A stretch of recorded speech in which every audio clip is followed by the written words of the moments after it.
নমস্কার বন্ধুরা, কেমন আছো তোমরা? আশা করি নিশ্চয়ই ভালো আছো। তো আজকে এই ব্লিডিং হার্ট এই গাছটির গোড়ায় বেশ কিছু ঘাস হয়ে গেছে, তো ঘাসগুলো তুলবো আমি। তো এটা একটা লতা জাতীয় গাছ, এদেরও বেশি পরিচর্যা করতে হয় না।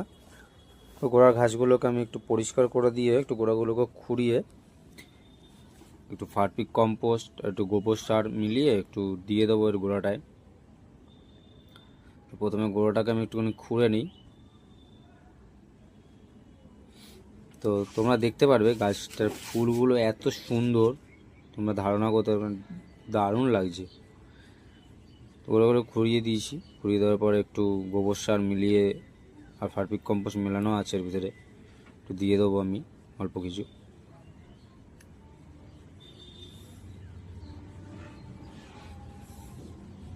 দিয়ে একটু জল দিয়ে দেবো।